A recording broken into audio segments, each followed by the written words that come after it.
up and up. And then when you get to Judges, it's kind of on the down and down and down, because everybody did what was right in their own eyes. And it says that twice in Judges. And then we remember all the events that led up to Saul and David and Solomon and all of those things. And then the kingdom split, remember? The northern kingdom in 722, and then in 605 and 586, and that Israel was conquered by Nebuchadnezzar, by the Babylons, and they went into exile and for 70 years. So, and after 70 years, we come to the time of Ezra, okay? And that's where we are this morning. So first we're going to start with this first chart. If someone would advance the slide to the next chart, please. Okay.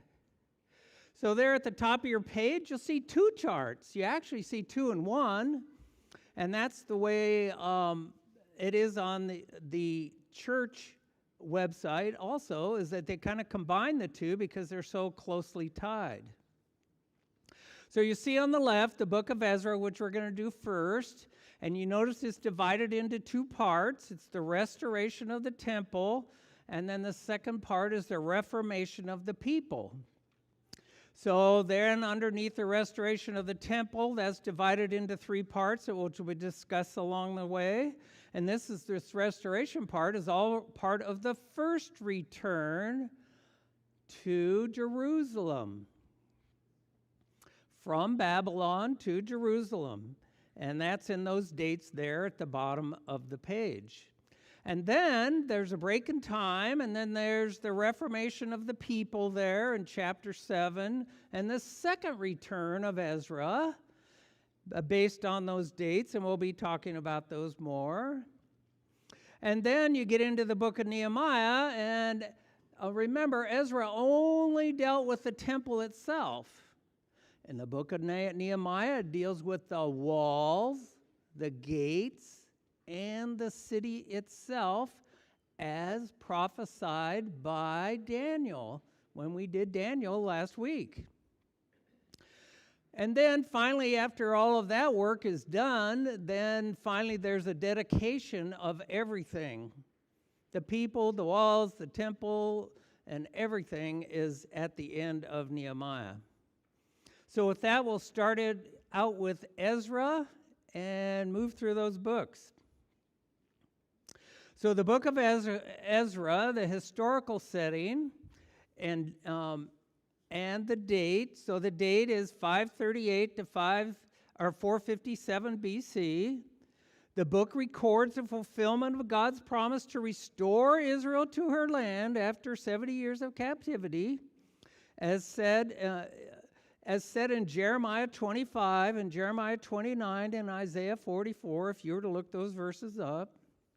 This came through the stirring of the Persian king Cyrus, Ahasuerus, which is another name for Xerxes, and Darius the First and Artaxerxes, as well as the Jewish leaders and the prophets, such as Sheshbazzar.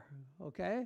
So along with this events is God stirring those individuals to do that thing. And this also included, of course, Zerubbabel, Joshua, Haggai, and Zechariah, and Ezra. So Cyrus overthrew Babylon in 539, and the Lord stirred Cyrus to issue a decree in 538, allowing the Jews to return to the land. About 42,000 men and about the same number of women. So a lot of times in the commentaries they go, well, you know, that's how many people came back. But it says just the men. The men. And you say, well, Kevin, how do you know that? Because it says just the men, and that's exactly how it was done in the book of Numbers. They only counted the men. So if you assume those typical men had a wife, then that number would be doubled. And they did return under the prince of Judah, Sheshbazzar, with Zerubbabel in those different verses. Then the foundation of the temple was laid, though it was not completed until 515 in the reign of Darius. And then chapter 7 through 10 describe Ezra's return to Jerusalem in 458 under the favor of Artaxerxes to help bring spiritual revival to the people. So we'll look at this next slide. Someone go to the next slide. Okay, so this is similar to one I've done before, but I want you to see the big picture, okay? So here we are, the United Kingdom, which is over here. Remember, clear with Saul, David, and Solomon over here. And then you have the divided kingdom and the northern kingdom, the southern kingdom. Solomon's temple was in place. And you had all these prophets, because remember, most of the prophets are during the time of the kings. Okay, right in here. Then you have the 70-year exile, based on those dates right there. The temples rebuilt in those dates right there. And now we're in these books right here, right? Ezra and Nehemiah. And then here's these other individuals who were at that time, okay? So remember, this is what I call the age of Israel. So from here backwards is the age of Israel. And then this is the age of the Gentiles. So remember, the age of the Gentiles is the time when the Gentiles are dominant. Israel doesn't have their own king. Israel isn't a sovereign nation. They weren't a sovereign nation all the time until Christ's birth. They weren't a sovereign nation during the time of Christ. They weren't a sovereign nation after 70 AD. And they're not a sovereign nation now, right? They are in a sense. Everybody goes, well, no. Right now, if you go to Israel, they have their own king and all that. But they do not fulfill the promises of the Abrahamic covenant. That's so important to understand how that all works together. So with that, we'll move on to the next page. So the book of Ezra theme, the primary theme is the restoration of God's people Israel from their 70-year exile based on the prophetic and covenant promises of God to Israel. This includes the rebuilding of the temple, restoring Israel to the Mosaic covenant faithfulness, and their spiritual renewal, and fulfilling prophecy, all through the Lord stirring foreign kings and his people to do so. And it even says in Ezra 7:6 that the hand of the Lord was on Ezra. So we have all this God's influence. Remember, all the scriptures for the glory of God in the New Testament, in the Old Testament, and all along the way, right? God initiates these things to happen at the proper time. At the time that God decides that it's going to be so. So moving to our text here, starting in 538 BC to 515 BC is this first section that goes all the way from chapter 1 to the end of chapter 6. So starting at the top of that outline there, the first return of the exiles to Jerusalem was under Sheshbazzar. So the Lord stirred Cyrus to decree that Jews go build a temple to Jerusalem. The Lord stirs the Jewish leaders to build a temple in Jerusalem. People give a free will offering for the temple. Cyrus gives previous temple gold and silver to Sheshbazzar, the prince governor of Judah.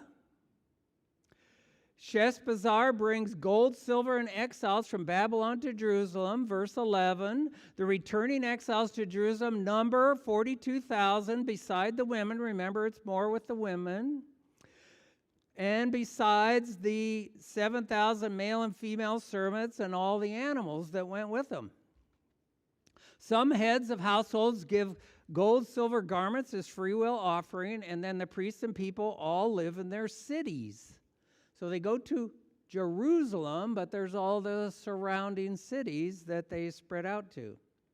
So at times, the Lord stirs the hearts of men to accomplish his plan and purpose, to fulfill prophecy, fulfill his covenant promises.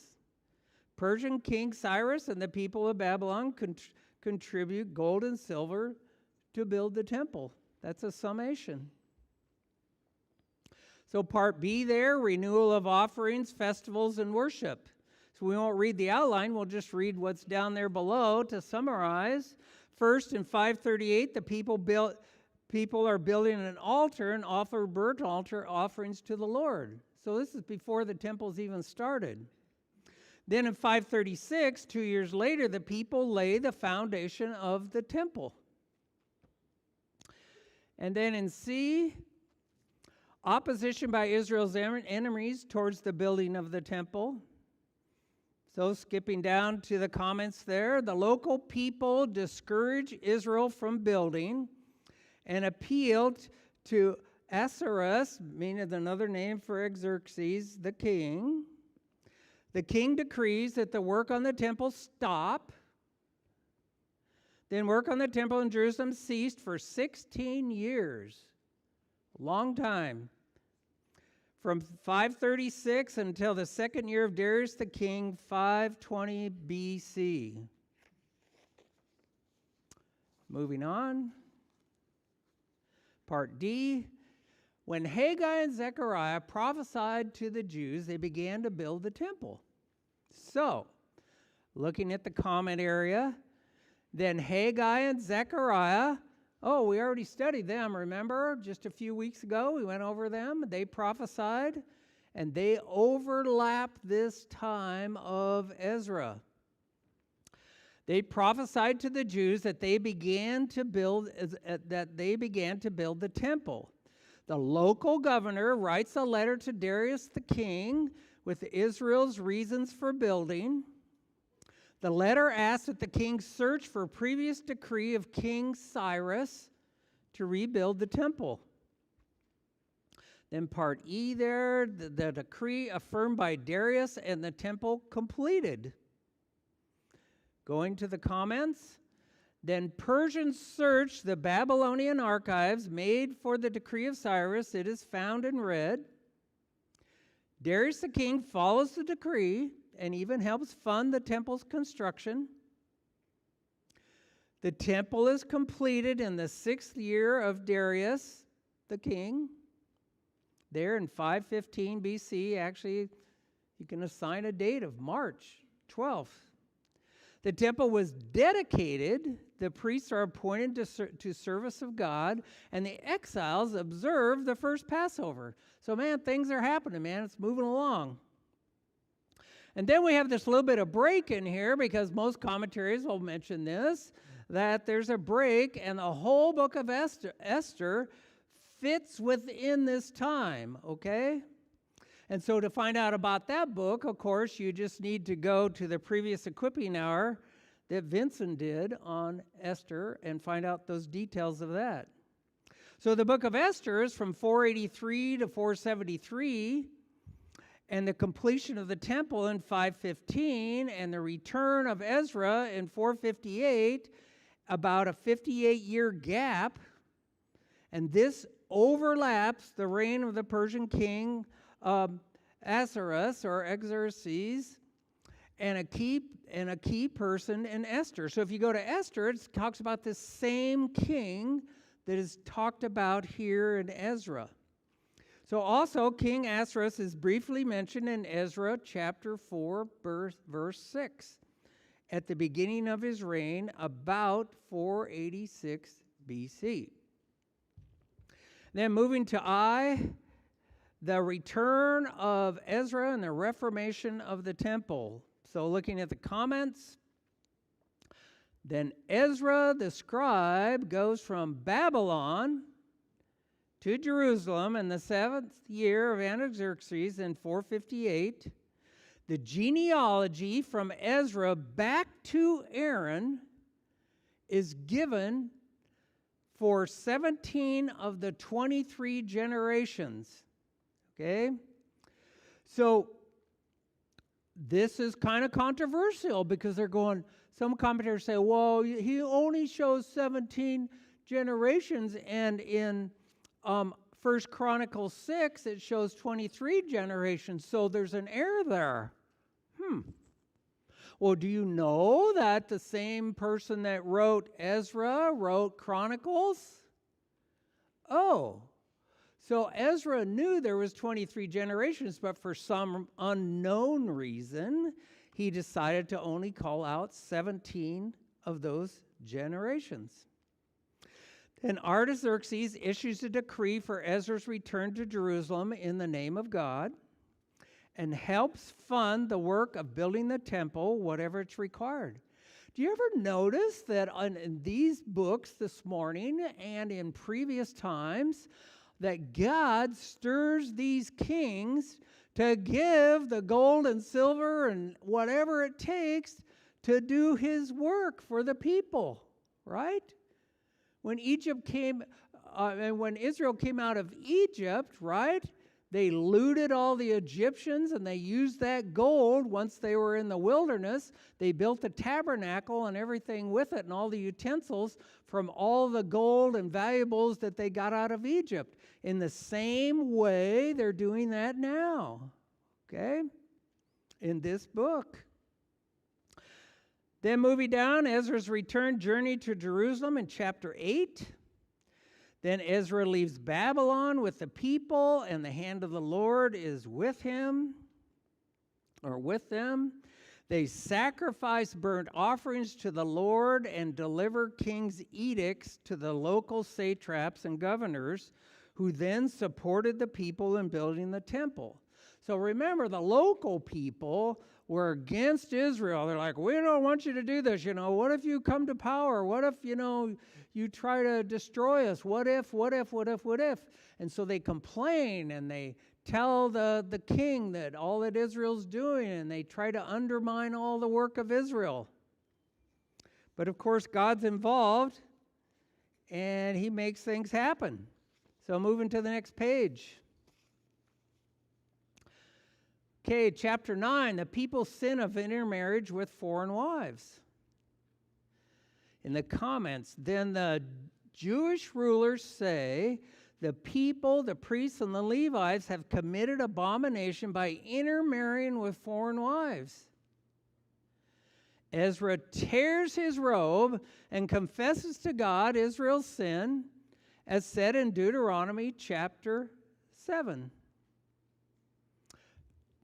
Deuteronomy 7 talks about not intermarrying with foreign wives. Then part C, people's confession of sin and covenant to not intermarry. Then all Israel at Jerusalem confessed their intermarrying with foreign wives and put them away. So that's a summary of that whole chapter there. So moving on to the book of Nehemiah. Remember, he was the cupbearer to the king and governor of Judah. And the time of his writing and book was 445 to 443 BC, as it says there. So Nehemiah is about the events after the Babylon exile and after the rebuilding of the temple of Ezra. So in the book of Ezra, remember, they build the temple and they complete the temple, okay? Under the Persian kings, when the Jewish people were allowed to return to the promised land of Israel and rebuild the city and walls and gates, all part of God preserving his covenant with them. Nehemiah helps complete the historical record of God's work with the Jewish people in the Old Testament from the call of Abraham through the Babylonian exile and the return of the Jewish people to their promised land until they lose it again later in 70 AD. And we all remember that event when the Romans came after Christ. So as the book concludes, Israel's mostly cleansed people restored to the land, promised to Abraham and his descendants, with a renewal of the law of Moses and the dedication of the people, walls, and temple. worshiping in a rebuilt temple and city, all things necessary in preparation for the coming forerunner and the Messiah.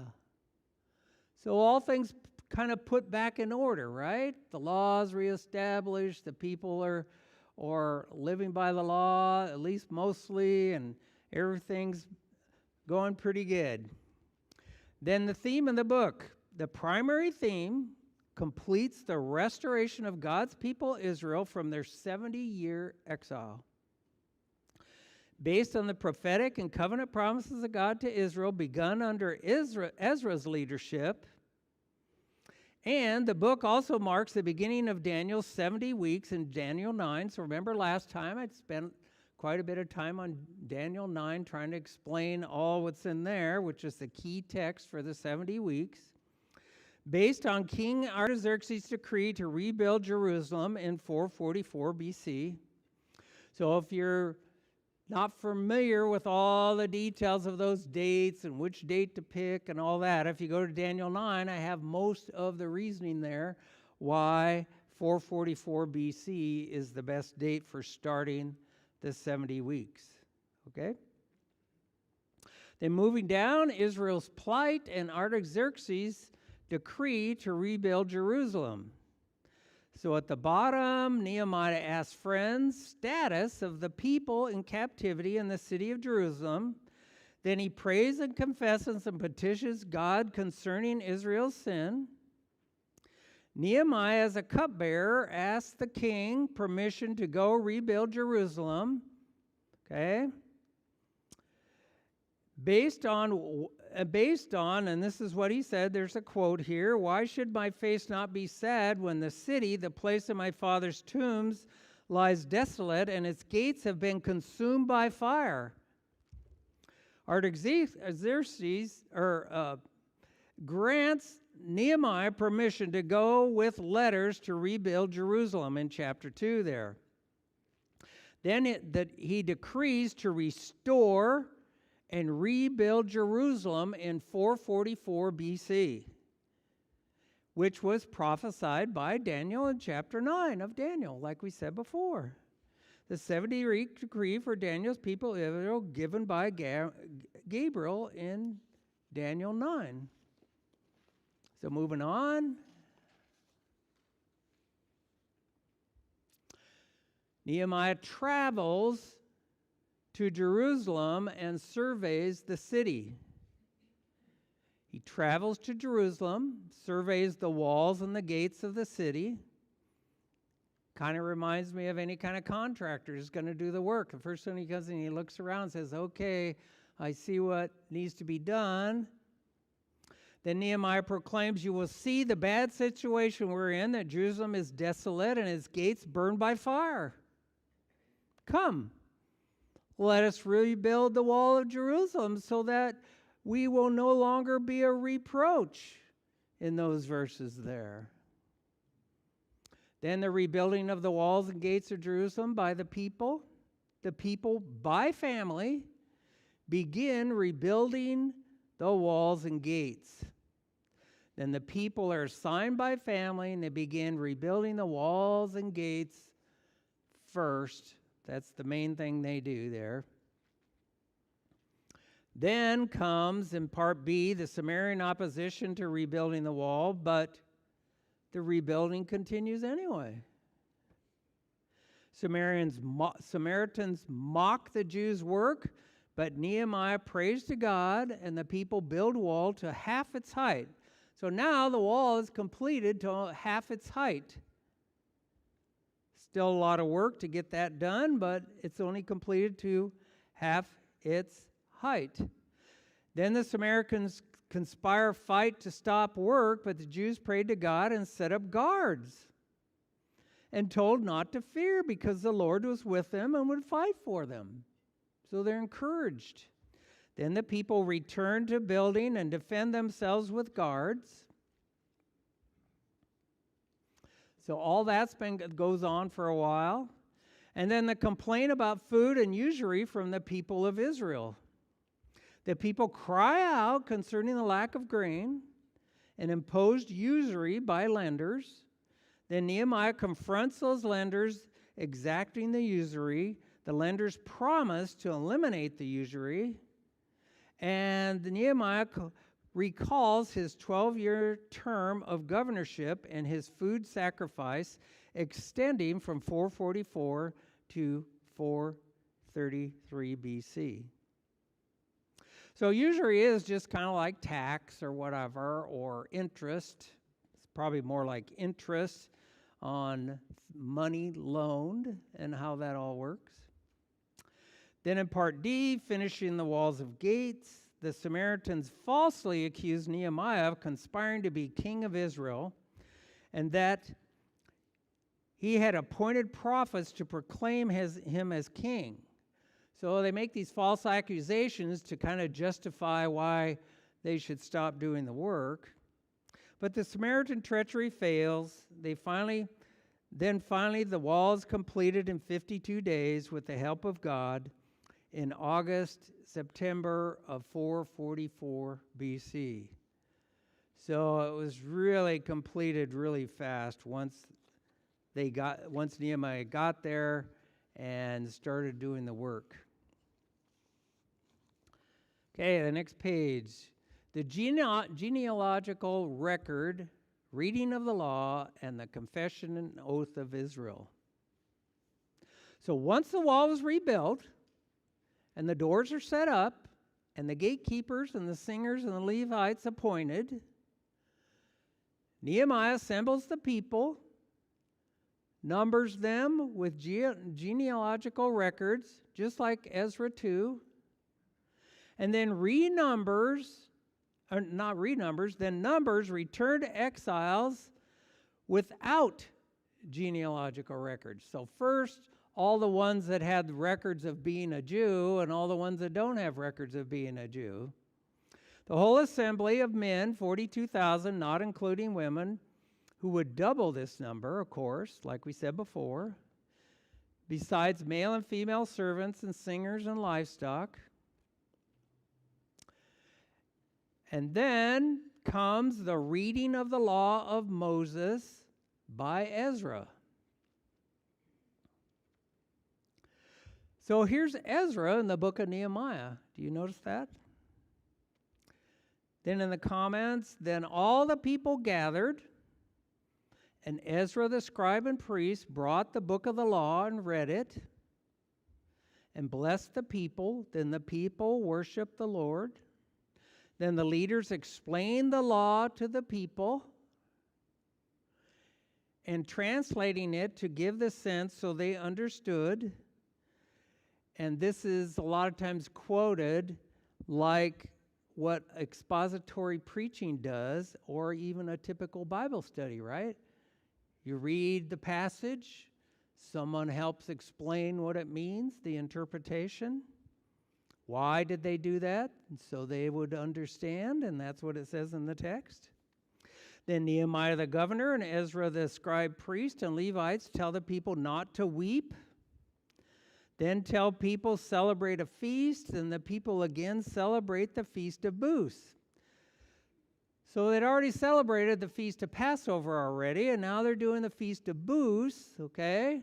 And remember what that is, right? The Feast of Booths celebrating that Israel came out of Egypt, and in the wilderness they lived in booths for 40 years, or another way of saying tents or tabernacles. And then Israel confesses sin and worships the Lord, and history from Abraham. The assembly, confession and worship of the Levites and the people. Then they give a long history of Israel given from Abraham to that time.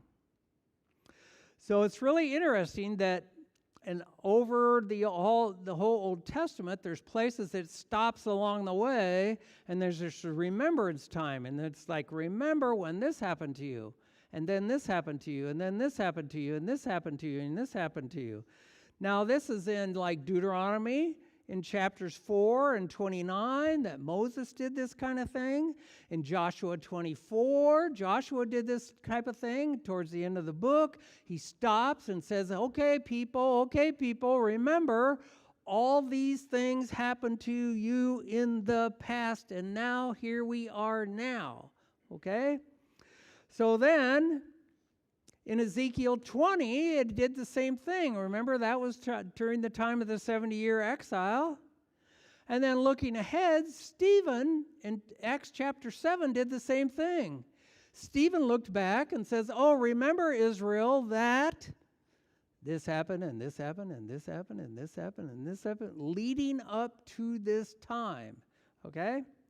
So even it's a good way if people go, well, I don't really understand the whole Old Testament and how it all fits together and all that. Sometimes if you read those certain passages that give an overview, it's like a shortcut to understanding the main events in the Old Testament.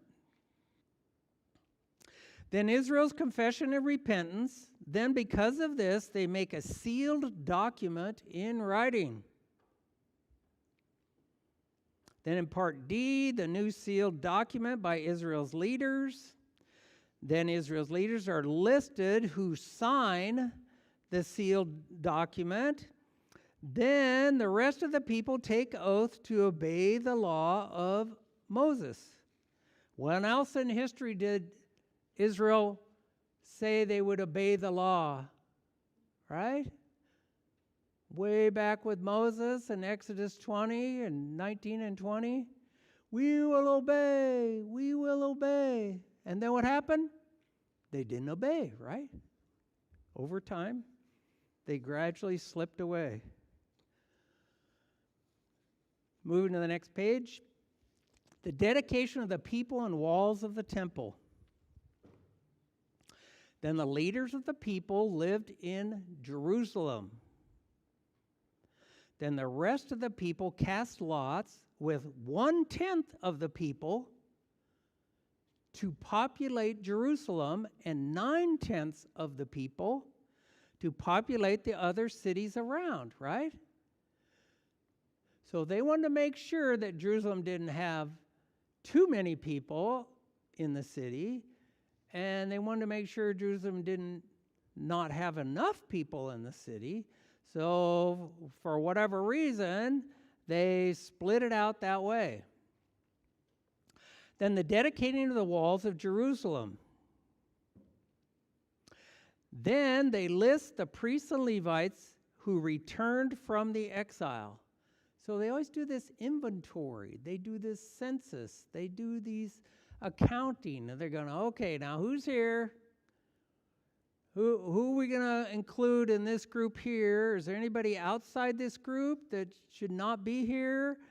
And they dealt with all that. And they dedicate the walls of Jerusalem to celebrate them. They appoint 2 choirs, a right and left, who sacrificed and rejoiced. So it's interesting, they put choirs in there. There's choirs that did that. And they worship and celebrate. All right, we not only have the temple complete, but now we have the walls and the gates and everything's done. It's all completed surrounding the city. And then chapter 13, purifying in the promised land. So that day they read the law. So here again, they read the law again. Think how long it would take to read the law, even if you just read the first 5 books. They had to stand up there for hours, right? Then the cleansing of Israel of foreigners like Amorites and Moabites, which were listed. Then the cleansing of, excuse me, the cleansing of the temple by order of Nehemiah. The cleansing of Israel working on the Sabbath. The cleansing of Israel of foreign wives like Solomon's of people and priests. You remember Solomon? He had all this wisdom given to him by God, and yet what? He got all these wives, and these wives helped to lead to his downfall, to his sinful behavior. Because God said, don't do it, and he did it anyway. And these foreign wives were of the people and the priests. Therefore, there was a cleansing and purifying of the people, the priests, and the Levites of their task. So basically, they read the law, so everybody knows what it says, what you should do and what you should not do, right? And then they go through all the people, they find out all these different issues, and they're all dealt with. People are cleaned up, all these things are taken away, and Israel is kind of put back in order, right? Because they've been in exile for 70 years, and now these years of Ezra and Nehemiah, they not only bring back the temple and the walls, but they also put the people back to the way they're supposed to be. They clean up their act. So here's some comments on all of that. So the people of Israel went from great sin to the destruction of the temple to exile for 70 years. Remember that. Then to God stirring foreign leaders and his people to return to Jerusalem and rebuild the temple and rebuild the city, the walls and the gates. Remember, the rebuilding of the city was in Daniel chapter 9. Remember the decree to rebuild the city and cleanse them from all their sinful practices and remind them they are under the Mosaic law and covenant. And all this by God's doing. Okay? But, here's the but here. God had to circumcise their hearts to love God, as it says in Deuteronomy 30, verse 6. But God had not made a new covenant with them yet. Remember back in Jeremiah, right before the exile, that Jeremiah prophesied the new covenant for your people in Jeremiah 31, verse 34. That hadn't happened yet. Even after they're all cleaned up, that had not happened yet. Okay? Let's understand how this all works. So God had not put his law within them yet, or in their heart, like it said in Jeremiah 31. God had not done that yet. God had not permanently atoned for their sins yet, right? There's no Messiah yet, right? There's no atonement for sin yet. Okay? All that comes in the latter days, which the other prophets talked about the latter days. Remember, we've talked about that in past weeks. At Messiah's second coming. So Messiah wasn't there yet. That prophecy hadn't been fulfilled yet. And at that time, those later days, is when God restores and cleanses them, washes them with water, as it says in Ezekiel chapter 36. So they're still under the Mosaic covenant. They're still under the laws of Moses. They're still under the laws of Moses for all the silent years for 400 years. They're still under the law of Moses when Jesus was born and John the Baptist comes on. During the Gospels, they're all under the law of Moses. And then when does it turn?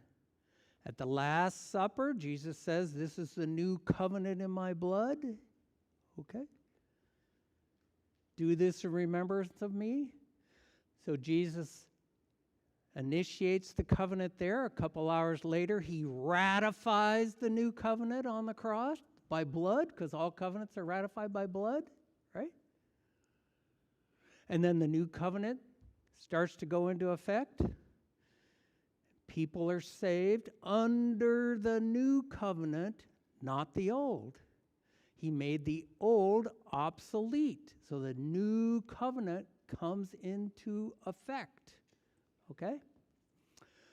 So how you come to salvation and how your obedience works and all that is a new, different way than it was in the Old Testament.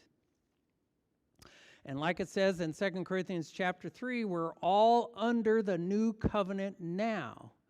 So we, the Gentiles, are.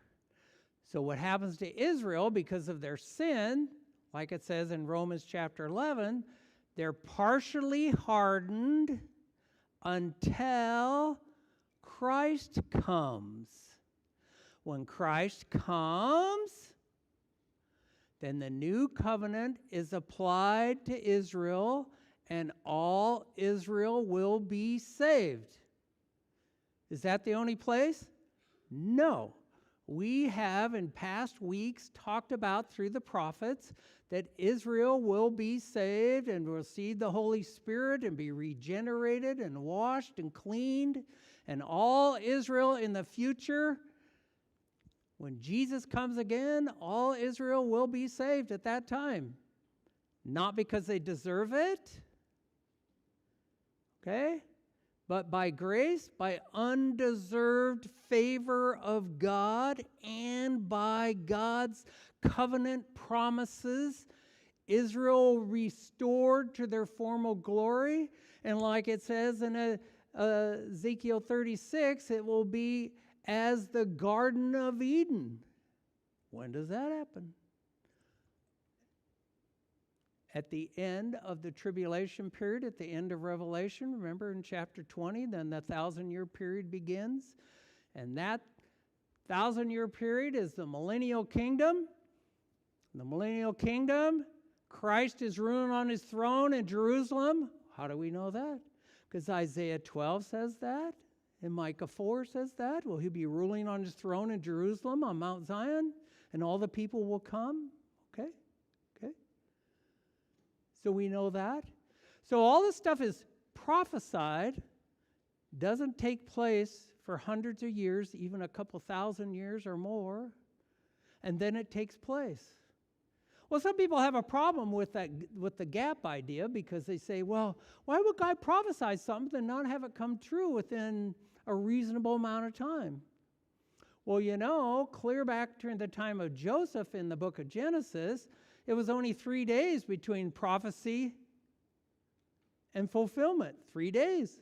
Oh, well then prophecy should be fulfilled in 3 days. No, other times it's a couple hundred years. And other times it's a couple thousand years, right? So you just got to understand how prophecy works. Sometimes it's fulfilled in the near future, and sometimes it's fulfilled in the far future. Okay? So next week, we're going to be talking about the book of Chronicles and hopefully pull some more of this information together. Is there any comments or questions about this? This is like this new thing that I actually got done on time. Don't tell anybody, okay? It's this new thing. So any comments or thoughts on any of this? One thing comes to mind is in the beginning of Ezra, it talks about Zerubbabel bringing them back for the return, and lots of commentaries. But a few commentaries say, well, it wasn't really Zerubbabel. It was that other guy, Sheshbazzar or whatever. So the Sheshbazzar was they call him in Ezra, they call him a prince, which is another name for a ruler or a governor. And Zerubbabel's there, it says in the first verses of chapter 2, but this other guy, Sheshbazzar, I think that's how you say his name, is the one that got all the treasury from the king, and it was handed to him, and it says he was the ruler. Okay? So that was another kind of a little bit controversial thing, only in the sense that these commentaries say this, and the other commentaries say that. So you always try your best to work some of those things out. Any more thoughts or ideas or comments or questions or anything? Okay. I can end with prayer here, and we can stop early, and you guys can do whatever.